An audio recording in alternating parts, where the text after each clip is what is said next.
Hi, everyone, and welcome to the Tita Talks podcast. Today, we are talking guilt because I'm feeling a little bit of guilt right now and not in, you know what, I am now in this place where I just kind of welcome my feelings and the way that I'm feeling about things and try not to spiral into this guilt where I feel guilty about the guilt. So that's today's episodes is about my feelings around guilt today and the type of guilt that I'm feeling today. So as we are recording this podcast, I am coming at you from New York. I am recording a couple of episodes here at P&T Knitwear. They're a bookstore in Lower East Side, Manhattan, and they are so cool. It's this really kind of hip little bookstore. They got a cafe and a podcast recording studio that you can use for free. Excuse me. So cool. So in any case, as we're recording this, I am in New York. If you don't know me, if you are just getting into this podcast and learning about me through it, I don't live in the States. I'm from Canada. So I have now been here for the last 11 days. I'll be here for a total of 2 weeks. So really, I'm living in New York for 2 weeks. I don't really count this as a full vacation because 2 weeks is kind of a long time for that. And also the circumstances in which I am here is really related to the fact that my boyfriend is here for work. And I got myself here and he is gracious enough to share his work accommodations with me so that we can both live in New York for 2 weeks. So shout out to my sponsor. Thank you for getting me here. I'm so grateful. But in any case, I've been living in New York for 2 weeks. And previous to that, I lived in Toronto for a month, lived in Vancouver for 2 weeks. And I've really architected. Is that a word? I am the architect of my life, but I'm using it as a verb. In any case, I've built this life where I have the luxury, privilege, and flexibility to be living kind of wherever I want for X amount of time. And again, like under different circumstances, some through work opportunities, some through just, deciding to live somewhere else for a month. But I'm again in this place where I can do those things. And I'm so grateful. If you asked me 10 years ago that if my life was going to look this way, hopping from one city to another to live in a different place, over the last couple of months, like I would not have been able to foresee this. So, after I sold my condo at the end of last year, I moved into my dream apartment and the lease actually just went up and I didn't decide to renew the lease. So presently, it's funny when people ask me now, I'm just like, I'm a little bit homeless. I'm a little bit homeless, which is not true. It's not true. I have a lot of people who would take me in and support me. Thankfully, I'm so blessed for that before it ever got to that point, of course. But I am choosing to have a home base with my sister and her husband until I kind of settle into somewhere new instead of renewing the lease. So that's kind of where I'm at right now. And it's been fun and interesting. And I have a lot of feelings around that move and, perhaps getting a little bit off topic when it comes to the topic around guilt. But the reason I'm talking about this now, and I had to kind of set the stage for that conversation, the reason I'm feeling guilt now is I would say historically, every time I've gone on vacation, I've had some level of guilt, whether it's productivity guilt for taking time off and not working, or vacation guilt where I am in this new place, i.e. right now in New York. And the vacation guilt, I'm using little finger air quotes that you can't see. The vacation guilt that I feel is that I'm not doing enough. Like it's this level of vacation FOMO that I need to be out doing something every second of every day. And honestly, even as I record this podcast, I'm watching people walk past the window and I'm like, where are they going? What are they doing? I want to do something cool too. And I just like can't turn that off in my brain. And I think a lot of it has to do with my own internalized capitalism, but also the type of person that I am. I know that I'm very much like a go, a do. I'm very much a do and go kind of person. I like a stacked schedule. I like going out. This is the Tita Talks podcast. So if you are Filipino or can speak Tagalog, I'm very gala. Like I want to go out all the time. I want to go and see. If I spend more than a full day at home, I get restless. Like that's the type of person that I am. So it's in my head feels very natural to have varying levels of vacation guilt and productivity guilt when I go places. So what has been interesting about being at a place like New York for an extended period of time is, the last couple times that I visited New York, I was here for 3-4 days max, and it was fully a vacation. I wasn't trying to do any work. I wasn't trying to take any days to rest in that time because there's so much to do and see here. And, being somebody from Winnipeg, New York is just so different from where I've been, where it's like, I want to experience and see everything. I want that. But what's funny about being here for 2 weeks is this idea that, okay, you live here, you still have work and other things to do. This is not really a vacation. And how I can balance this idea of, you're here to enjoy the things that you can't do where you've grown up, but you're also here to just be living also. So lately I've been conscious of the cycles of my life when it comes to being and doing, right? So I think Oprah said, there is no doing without being. And I love that saying so much because it really validates and encourages my just being. Okay. And for me, being looks like a solid morning routine where I get up and I meditate, I sip my coffee and I start slow.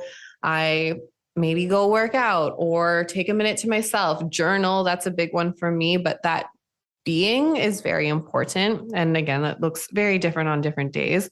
And then the doing, which is very much sometimes rooted in capitalism. So working, having time for my hobbies, my volunteerism, and pouring myself into my passion projects. So I'm a lot more aware of these seasons of being and doing. And, previous to that, I wasn't aware of a season of being like that. That felt selfish. That felt like I don't deserve to just be. Like I need to be doing constantly. So, that's still something that very much lives within me, this internalized capitalism, this idea that like, man, I need to keep grinding, keep moving in order to survive. And again, that's kind of a perfectly designed system to keep us working, to keep us spending, that kind of thing. A whole other conversation to be had. But, being here, I do feel some level of guilt that I'm not doing enough. And also at the same time that I'm not working enough, that I'm not working enough, but I'm also simultaneously not seeing enough of New York. Right. But the latter is so difficult to do. There's so much to do in this city. I don't think it's possible to leave this place and be like, yes, I did all of New York and I feel good about that. Like there's just always going to be more things to do and see here. In any case, I feel this guilt around not working hard enough. And it's not just being here. It's the last couple of months. So to provide a little bit of backstory, I quit my corporate job 2 years ago. I've been working freelance since. I started the first and only Filipina Canadian-owned supply chain management consulting company. And since that started, I have been doing research and tender design, and again, been working for myself. At the same time, I was also instructing at a few schools in Winnipeg. And, I've been working a lot. And, recently in February and March, I was let go from my teaching position and I had a lot more time and space. And I think the time and space is freaking me out a little bit and causing some of that guilt. So here's my thinking behind all of that. So my guilt right now, vacation and productivity guilt, is coming from one, I feel like I'm not working hard enough because my days are not full of work, like what I consider to be regular work, right? So working for an institution, working for a school, having a supply chain management client right now. So I had transitioned kind of completely now into negotiation, coaching, and training. And I am very much in build mode. So there's lots to do in terms of building up clientele, getting content out, that kind of thing.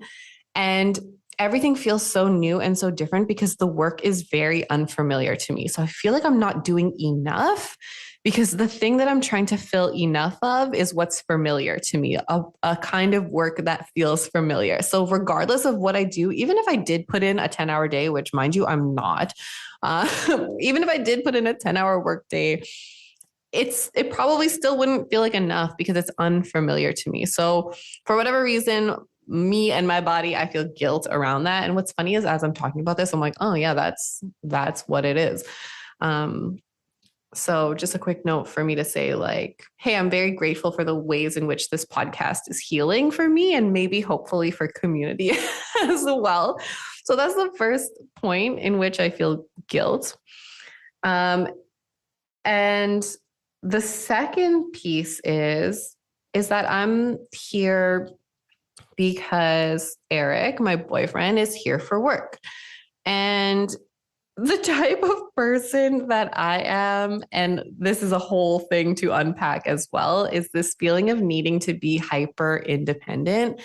I have always been someone who, like, I never wanted to rely on anybody else for money or for opportunities or things. And now I have this opportunity to live in New York for 2 weeks, someone who wants me to be here, who's invited me to be here. And I feel a lot of guilt because I'm not the one that got us here. So it almost feels like I feel unworthy of enjoying it. You know what I mean? And, he does a good job of reassuring me that that's not the case. But I do certainly still feel this level of guilt around not being the one to provide it.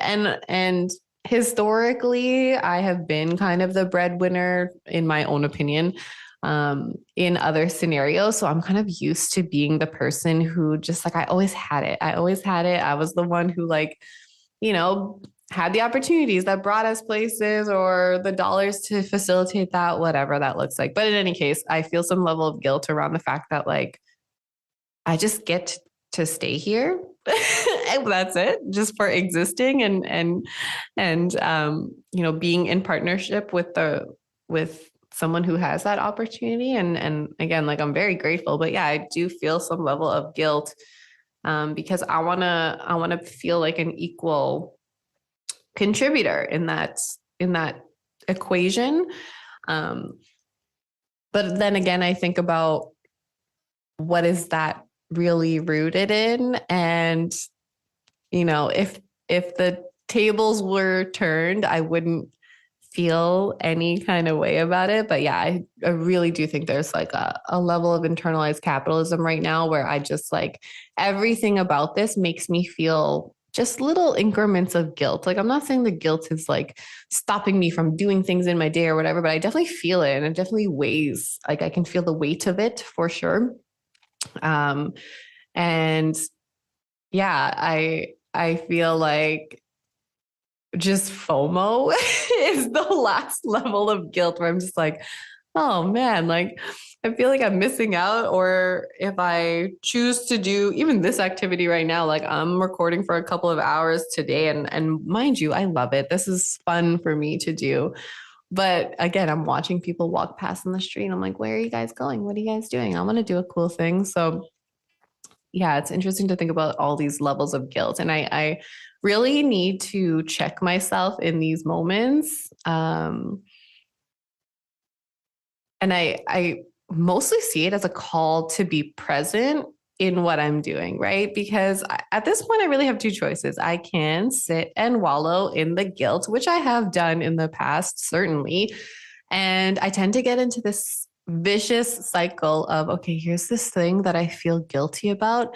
And let me just add a layer of shame on top of that guilt, just to make myself feel even worse. And then I feel guilty about feeling shame. And then I feel shame about feeling guilt. And I just sit and wallow in the shame and guilt. And it's just like, okay, so that's the first option. I don't love that one. I don't really feel like that's a fun or viable option. Or I can choose to acknowledge and feel this feeling of guilt and think about its roots and origins and why they exist, and just realize that I'll be like, really, when I think about it, capitalism is the reason why everything is super whack.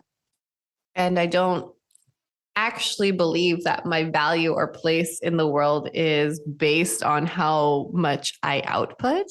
And there is something really powerful about being okay with rest. And, this reflection is coming up a lot right now too, because I feel like in the last couple of months, I have been in a very reflective and kind of, I want to say I'm preparing for something bigger than me, which I feel is true. Like right now, I feel like I'm on this path where I'm really connected to a purpose, and a purpose that's really connected to myself, connected to soul, but also connected to a greater community purpose.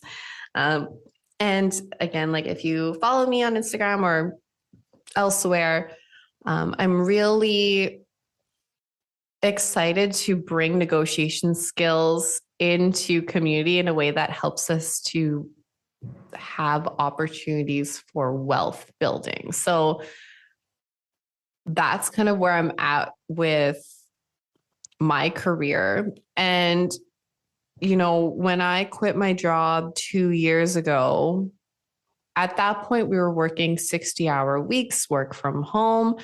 And that was the pace in which I remember work to be. So anytime something falls below that, I always feel this level of inadequacy.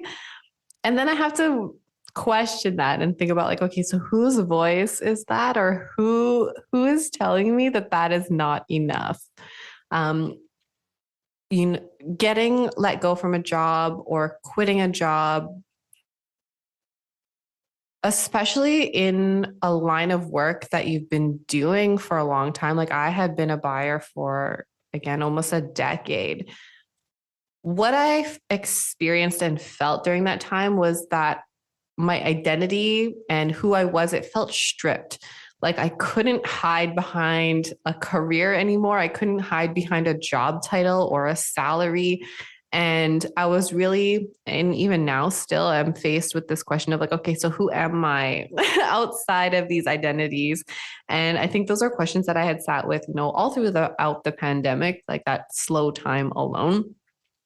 So thinking about productivity guilt and where it comes from, when I was stripped from those identities and I was faced with and left with what is important to me, what is my purpose, what is my soul connected to, what brings me joy. I'm very much content with who I am in those places now because I feel connected to a soul purpose. However, that sense of urgency, that feeling of being busy, I still have a connection to that being placed on my value, So like before, I thought I was valued for how busy I was, how full my inbox was, how many people were calling me, who needed me at any given time. And to me, in my head, that kind of that quantifiable number of X amount of this, X amount of that, that was where I placed my value in the world. And now I think about the work that I do. So If you're not familiar, I've been putting on community workshops called Reclaim Your Wealth. In those community workshops, it's a place for us to kind of decolonize our minds, decolonize our thoughts around negotiation skills, make those skills a little bit more accessible for marginalized folks. And really, my whole goal and purpose there is to gift my skills in negotiation back into community in a way that they can use negotiation to get more of what they deserve, right? So I've helped people negotiate their salaries and job offers, help people negotiate their apartment leases and car car purchases. And I really do think that the practice of this in the everyday small moments, right? Like I like to call them tiny acts of liberation, are those things that give us the training in order to be really good at the big negotiations that can help us access resources, wealth, opportunities, that kind of thing. So when I think about the community workshops that I put on, I feel so full. I feel very fulfilled by that work. I have heard people who have, negotiated an extra $5,000 for themselves, or they have, been able to retain a job that has all of the things that they wanted, right? So benefits starting from day one, or, an office with a window, or whatever the case may be. And wealth looks different to all of us, but I know that my impact in those places and the ability to create safe space for people to come together and share stories, validate one another through those stories is my value on this planet. So connecting that all back to what this podcast was about. So this idea of productivity guilt, like, do I really care to be super busy all day answering emails and being in meetings because that's where I think my value is placed? Or would I rather pour my energy into things like this and into community workshops and creating a life and a profession where I can sustain myself, but also still serve community in a way that is connected to my soul purpose? Like, when I say it out loud, it just feels so obvious. Like, why do you feel bad, girl? Why do you feel bad about this? Like my titas right now, like when I talk about Tita Talks and that anti-advice that you need and you don't really want to hear sometimes, like I know that my ancestors, my titas are sitting, watching me and being like, what you worried about right now? Because you want to have 100 emails in your inbox? No, like you're on the right path. You're good. So to walk you through my internal dialogue, almost as it's happening right now, as I'm sitting here recording this podcast, that's exactly it. That's honestly how I snap myself out of it every time. And then I just go do the thing that fills me up instead. So that's just it. I have this internal dialogue with my ancestors and they're like, what's wrong with you? Are you good? Like, look at your life right now. You're actually completely fine and on the right path. So if that's the message that you needed today, that, hey, you're good. Like whatever you're feeling, you're good. The productivity guilt that you're feeling, the vacation guilt, maybe if you're like me that you're feeling, you're allowed to feel it. It's totally normal. It is valid. I am validating you right now, but also you don't need to feel it for that much longer. You can just feel it and let it go and do the thing that makes you feel more fulfilled and connects you to your soul purpose, and know that your value is not based in quantum anything. It's not in any quantifiable metric. It's actually just in you being and being okay with that. Whoa. Yeah, we got there. So in any case, that's how I'm feeling today is varying levels of guilt, but also this really strong knowing that it's normal, and this really strong knowing that it's kind of rooted in whack capitalism. So honestly, at that point, it's really easy to shrug off, and I feel good, and I feel good. And I hope that you feel good after this podcast and not worse. That's all I can really ask for, is that you don't feel worse after this podcast. So if you like that, hit subscribe. Is that what people say at the end of these things? I don't really know. I'm still very new to this. Thank you so much for listening to Tita Talks, the podcast. I'm your host, Kat Daaca, and I will catch you at the next one.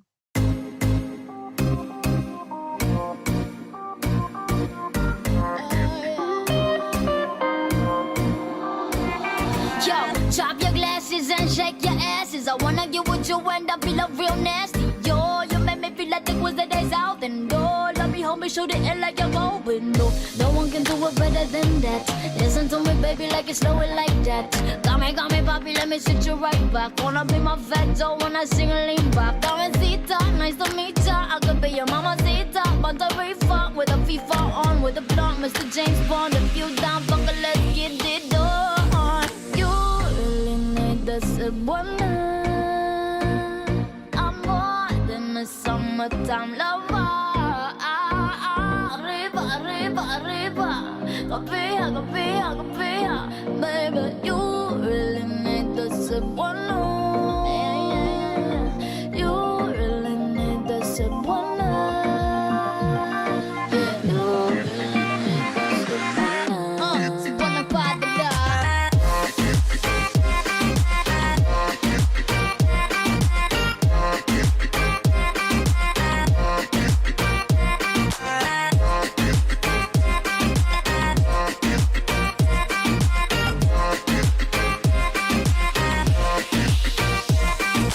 Dilita de ribay, dito tahunat. Alit na ay siksturya, kapuya, sugan lang hubad. Delikado ang feeling dato. Kung dagangita na uptaho. Kung manugkaon, nagkalo-halo. Ay kung labda, last na lang ka. Ayaw lagi ko gati ka, di ko manasa. Imong tama, ano na alistorya sa ita. Ayaw magdali-dali, likay ta sa mga sila. Madapanig ka, bugisi talaga sa simanda. Nganong katong seryoso sila pa yuwaan ba? Nahubog sa sinulog na nahulog. Lapot puyo na last na lang ka. Ay kong labda.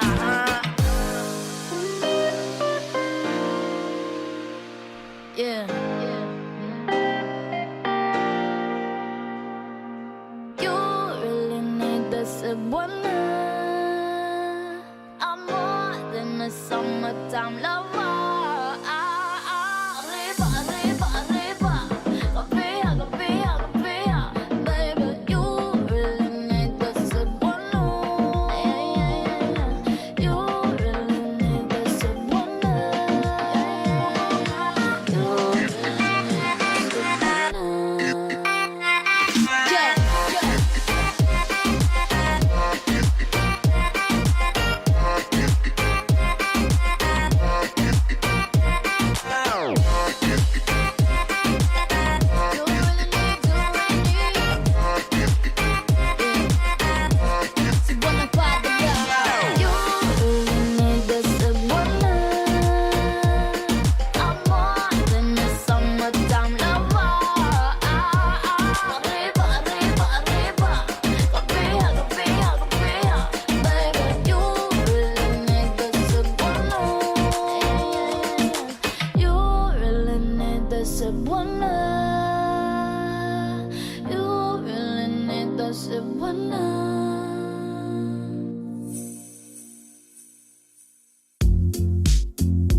Sana lumingon ka na at nang iyong makita na may tagahanga ang iyong puso.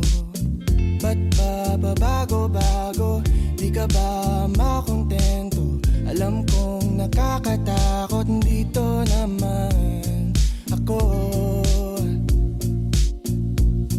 Tumingin ka lang dito, di ka itatago.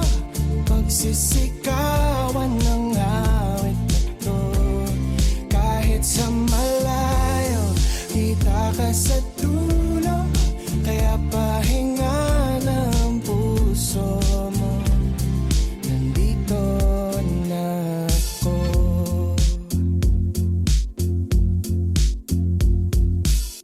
Ito na naman ako, pasulyap-sulyap sa'yo.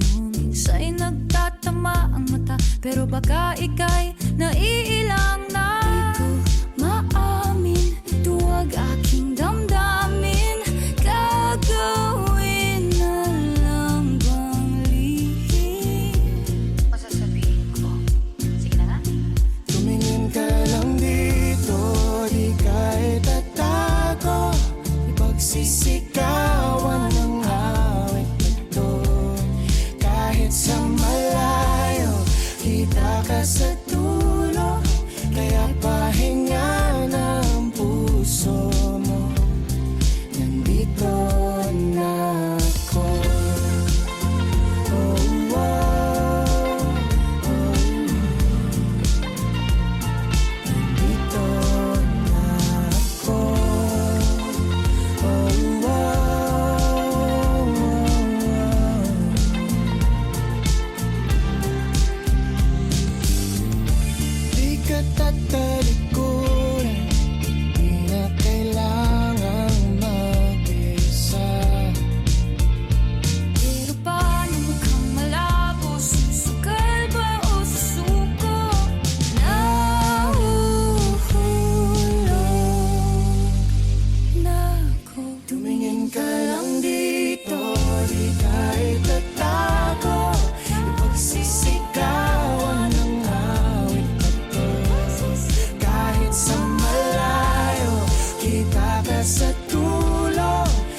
Magandang hapon sa inyong lahat. Good afternoon everyone. My name is Marvin Reyes.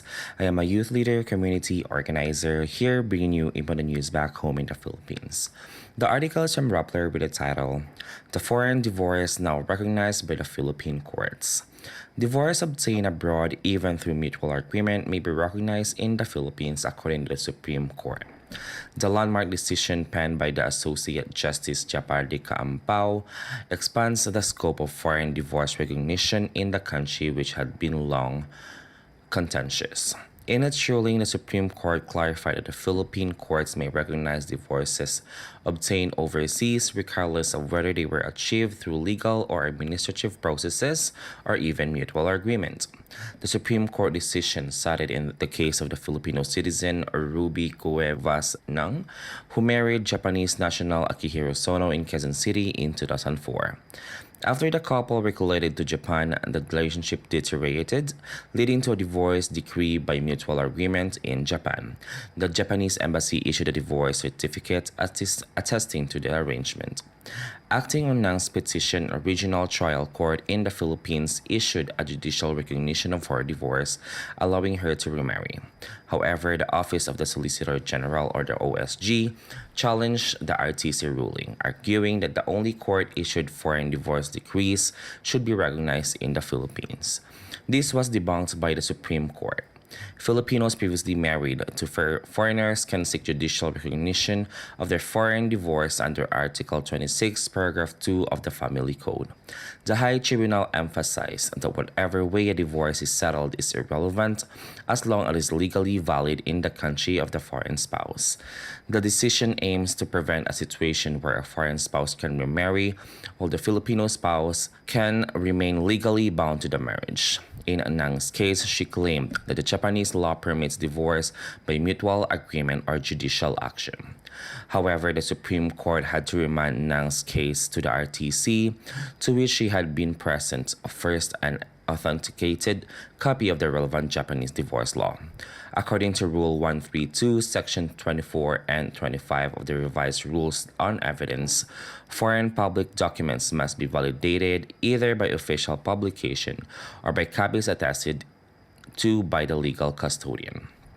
The Supreme Court noted that while Circular Number 157/2002A of the Office of the Court Administrator includes a compilation of foreign divorce laws for reference, it does not exempt parties from complying with the revised rules on evidence.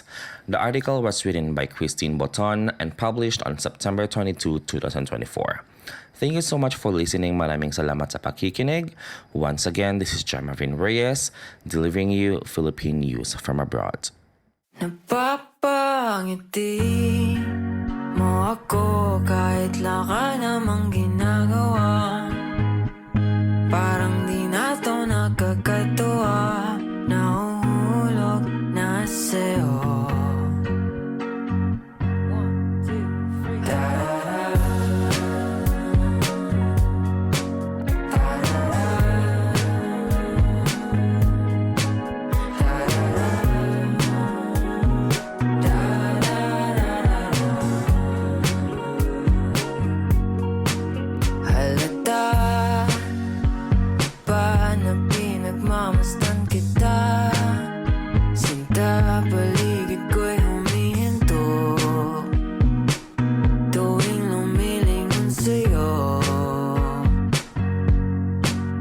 Ayoko sanang palipasan pa ang oras na di ko masabi sa'yo etong nararamdaman ko. Pero itatanong ko muna kung di ka pa napabahala na unti na akong nahuhulog sa di gusto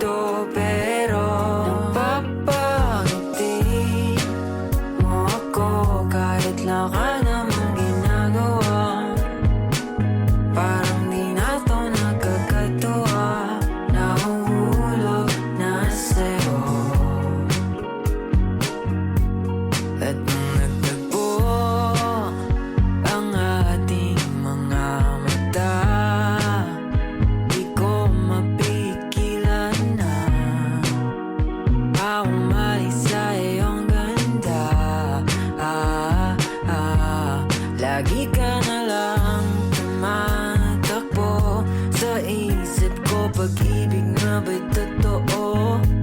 Kung di man ikaw ang para sa'kin, ano bang saysay nitong mundo? Di ka pa napabahala na unti na akong nahuhulog sa iyo.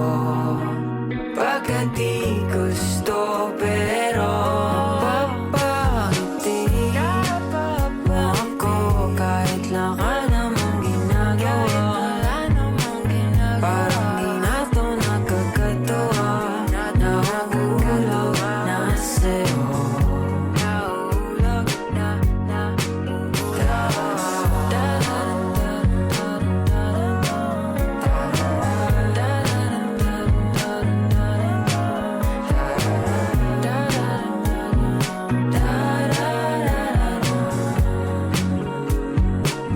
Napapangiti mo ako kahit lang ka namang ginagawa. Parang di na to nakakatuwa, nahuhulog na sa'yo.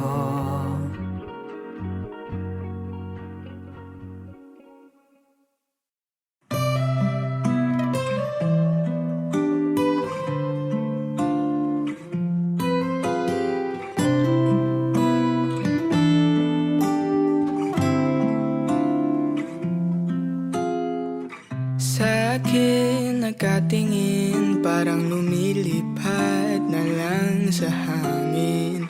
Di na mapakali, ikaw lang naman ang ninanais. Di ba nalilito ang puso mo kung saan napapunta? Sa akin ba sinta? Huwag mo sanang isipin na parang wala lang sa'kin ang lahat nating pinagsamahan. Isasayaw kita na para bang ito ng panghuli natin sinta. Mag-alala, di kita hahayaang mag-isa. Sasamahan nga kita sa dulo ng ligaya.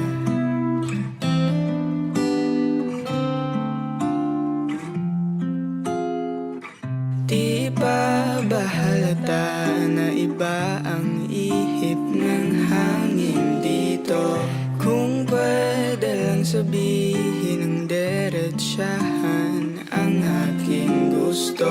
At teka, ang bulag mo naman kung di pa rin nasisilayan. Nagbago na ang pagtingin. Huwag mo sanang isipin na parang wala lang sa'kin ang lahat nating pinagsamahan. Isasayaw kita na para bang ito ng panghuli natin sinta. Huwag kang mag-alala, di kita hahayaang mag-isa. Sasamahan nga kita sa dulo ng ligaya.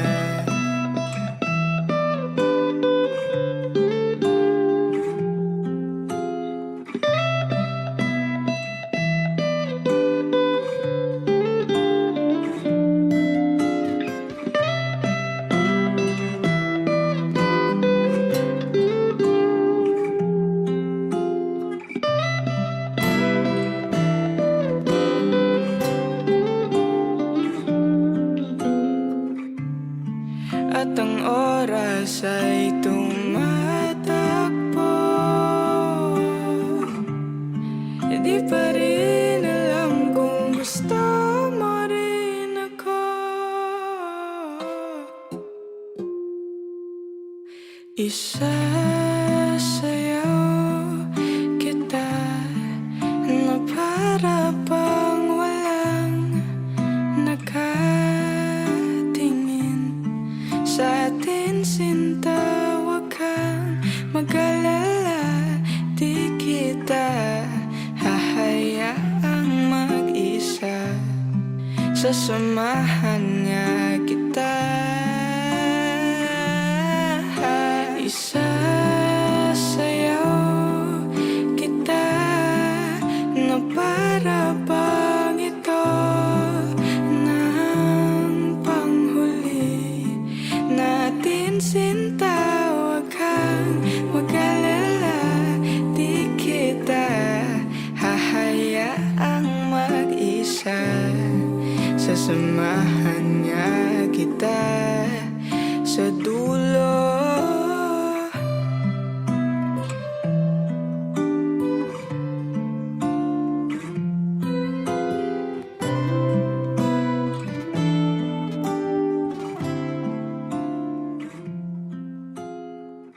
I've been meaning to call. It's okay if you hate me. How's it like back at home? Is the lake still as pretty?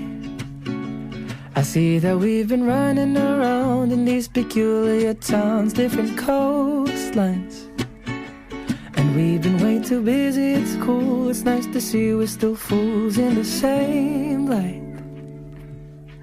When the odds of it all get in the way, no, I'll be around when you call at the end of the day. Even if the world around you feels like it's all falling apart, there'll forever be a room for you inside of my heart. It's true, there's always room for you. About time that you ran. Here it's almost 10:30. You're just scared out of bed. You must have woken up early. Remember that old house down the road with the window you broke? Well, they tore it down. And though the city started to change, it still remembers your name like how I do now. When the odds of it all get in the way, no, I'll be around when you call at the end of the day. Even if the world around you feels like it's a falling apart, there'll forever be a room for you inside of my heart. It's true, there's always room for you.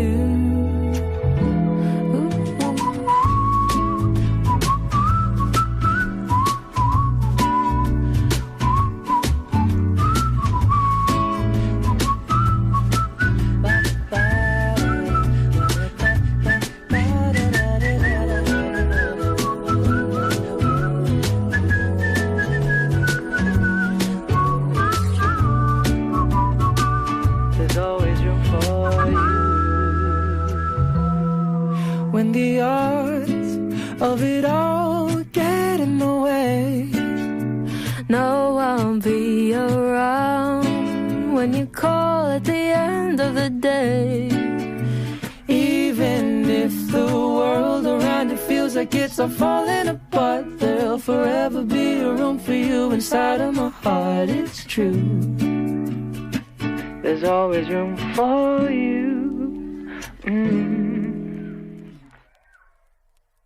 Hey, bonjour Maria, salut à tous, c'est moi Fanny Christo et en retour à Radio Kapwa, somos sur 90.3 FM CKUT. Nous sommes le mercredi 27 septembre 2024 et il reste 5 jours jusqu'octobre le prochain mois. C'est-à-dire l'Halloween est presque là, donc commencez à penser à votre costume parce qu'il y a beaucoup de fêtes dans notre ville. Alors maintenant, je vais vous parler des annonces communautaires, mais pour cette semaine. Donc, ouvrez votre calendrier ou trouvez un stylo et un papier et on y va. Agrément aujourd'hui pour le mercredi 25 septembre at the Cooper Concordia Lounge starting at 6 p.m. Collective 4891 is hosting a zine-making chill evening, creating and connecting at the Q-Perk Sea Lounge, as I mentioned. Come de-stress with some crafting after your school or work day. All materials are provided, plus there'll be free snacks. Everyone, regardless of experience, is welcome to join. They'll be providing prompts, instructions, and inspirations to make all your zine dreams come true. So for more info, visit their Instagram page at Collective 4891. Now, demain, Thursday, September 26th, from 6:30 p.m. to 8:30 p.m., there will be a movie night at the Centre de Solidarité Lesbienne featuring the movie Love Lies Bleeding. You can come with your friends or partners to relax with popcorn and other snacks. In this film, Love Lies Bleeding, Lou is a lonely gym manager who falls in love with Jackie, an ambitious bodybuilder who travels to Las Vegas to fulfill her dream. Their love soon escalates to violence when they find themselves trapped in the depths of Lou's crime family. So, also, there's a trauma warning. There will be violence and guns, and the film will be presented in French. Registration is required with limited seating, so for more info, you can visit their Instagram page at CSL_MTL. And for Friday, September 27 at the South Asians Women's Community Center starting at 7 p.m., you can join them at their welcome event to learn more about their collective and to learn about how you can participate and volunteer. So for more info, visit their Instagram page at SAY_collective. That's say_collective. And then the day after that, Saturday, September 28 at pardon me for the pronunciation, Le Guillon, which is at 1426 Baudry from 4 p.m. to 7 p.m. The home slices, our fellow Kapwa, Alan Matudio and Andy Vicente, invite you to celebrate the release of their book, One Box. And in addition to a book signing and art activity, their very special guests, Jax and Deanne, will present stories of homecoming and healing among trans and queer Filipino in Daaca, Muniang, Montreal, and the perpetual nature of the labor export program, respectively. So for more info, you can visit their Instagram page at Alan Matudio and Andy Weiss. I'll actually be at this event. Like we always like to support our fellow Kapwa, and from behind the scenes, I've seen them work very hard on this book, One Box. So yeah. Also, you know what? I've seen feedback from people who got a sneak preview that this book really hit home for them. So yeah, reach, say what's up if you see me. Also, okay, so that same day, at the same venue, but in the morning, at 10 a.m., Saturday, September 28, you can join Librairie Le Guillon in collaboration with Racine Montreal and Coalition Famille LGBTQ for Heure de Conte Queer. Okay, and again, that same day, but at a different venue. So again, Saturday, September 28 at Parc Laurier, but from 1 p.m. to 3 p.m. Soft Gong is having an exchange of clothes, books, and other odd objects. Everything, all sizes, genders, tastes are welcome. After the exchange, they'll invite you to take a walk and drop the rest of the bin at their shop, Le Petit Frère on Guilford. This event is open to adopted people and their allies. For more info, you can visit their Instagram page at Soft Gong. Okay, and you know what? It's looking to be a very packed Saturday. So yeah, Saturday, September 28 again at Parc Jarry from 10:30 a.m. Montreal for Palestine is hosting a basketball fundraiser for Palestine. All funds will support projects in Palestine, helping to provide resources and aid where it is most needed. It is $20 per ticket, and proceeds will go to Gaza. For more info, you can visit their Instagram page at Montreal for Palestine, and that's the number 4, not FOR. So Montreal, number 4, Palestine. Again, Saturday, September 28 at Parc Benny from 1 p.m. to 4 p.m. Bienvenue. NDG is excited to invite you to their newcomers welcome celebration. Get ready for an incredible day. They will have local artists, delicious food, and vibrant representations of different cultures. Don't miss this event, and you can find their more info at their Instagram page at Bienvenue NDG. Again, Saturday, September 28. Finally, actually, this is the last Saturday, September 28 event at T.I.T.A Cafe from 6:30 p.m. to 8:30 p.m. The marginalized majority and Canada's 2SLGBTQI plus Chamber of Commerce is hosting an in-person networking event, conversations and networking for Canadian business owners, leaders, and community members, centering EDIB in multicultural and 2SLGBTQI plus organizational settings. If you are interested, check out their Instagram pages at the Marginalized Majority and the CGLCC. Actually, you know what? I noticed this event is taking place at T.I.T.A Cafe, and I gotta say, they have amazing coffee there. So yeah, just make sure to grab a cup. Before I moved to Montreal, I went there, grabbed the cup, and yeah, it was just amazing. Okay, so that's it for the media week. Let's fast forward a bit, week ahead. So Thursday, October 10 at the Afro Musée from 6 p.m., the Simone de Beauvoir Institute, in collaboration with Harambek, is pleased to present the second annual Dr. Esmeralda Thornhill Black Feminist Speaker Series. Dr. Ida Bueno Sardu will deliver a lecture titled Barakun Feminism and Black Women's Gaze, an Afrocentric lens on biographical references. This event will be followed by a screening of the short documentary Guillermina, alongside the international launch of the audiovisual work Joaquina de Angola and the introduction of the feature film Ana Borges de Sacramento. Special thanks to Dr. Zaira Zarza for creating such a magnificent opportunity. Do not miss this event, and you can check out their Instagram pages for more info at the Simone de Beauvoir Institute, Harambek, Pub K. Lomami, and Marlihan Lopez. Also, Dr. Zaira's page, Zaira Zarzas. So yeah, the next weekend, Saturday and Sunday, October 12 to 13, QPERG is organizing a fundraiser. That's fundraiser, not fundraiser event this fall. The QPERG fundraiser will be an all-in-one fundraising event with a book and zine sale, art market for local artists, an open mic, community karaoke session, and free food, with the goal of collecting funds for QPERG McGill to continue operating. This event is free to attend, so be sure to check out their Instagram page at QPERG McGill for more details. And then, so this next event is going to be a week-long thing. So starting Saturday, October 12, all the way to October 20, you can discover the Overseas Week by Arbre Voyager, a series of exceptional events to celebrate the cultural and culinary richness of the overseas. So October 12, there will be rhythmic and sports dance workshop to the sound of ka. October 15, you can explore the 7 rhythms of guaca. October 17 and 18, it's training in culinary industry hall of the Outre-mer. And finally, October 20 is the Festival du Bouquet de Accra. Be sure to follow their Instagram page at Arbre Voyager for more info. And finally, yeah, you know what? It's been a lot.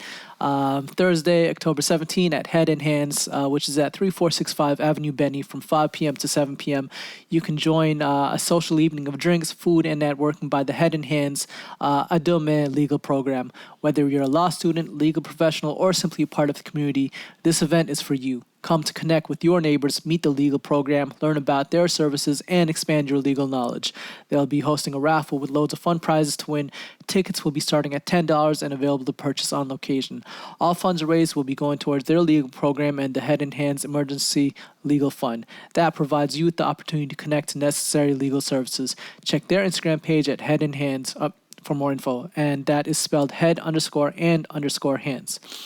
So yeah, c'est tout. That's it for this week, and we also went up to some of mid-October, so I hope y'all caught something you heard. Personally, I love this part of the show, and not just because I'm on it. I mean, yeah, it's fun to do this, but even if I wasn't doing these announcements, they're a reflection of what makes Montreal the city I love. There's always so many things happening every day, and we just cover a small snapshot, and you know what? It creates a sense of community. I know last week we had people DMing our IG asking for more details on an event we announced, so you know what? Shouts to y'all listening and hitting us up for more info. And also, finally, I wanted to shout out the whole Radyo Kapwa team and Ka Collective for the Radyo Kapwa 2-year anniversary show we put together 2 weeks ago. Last week, the home slice Nikki was on air, so I didn't have the chance to mention it, but hey, you know what? Better late than never, right?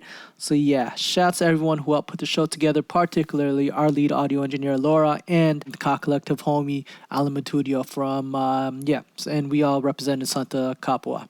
It was a great night, and you know what? If you unfortunately missed it, you'll just have to come through to our next jam. Don't know when that is, but you know what? I'm sure we'll have another one.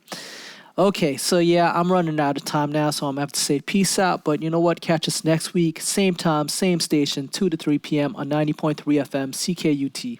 This has been your boy, Fenny Cristo, and you've been listening to Radio Kapwa. One love.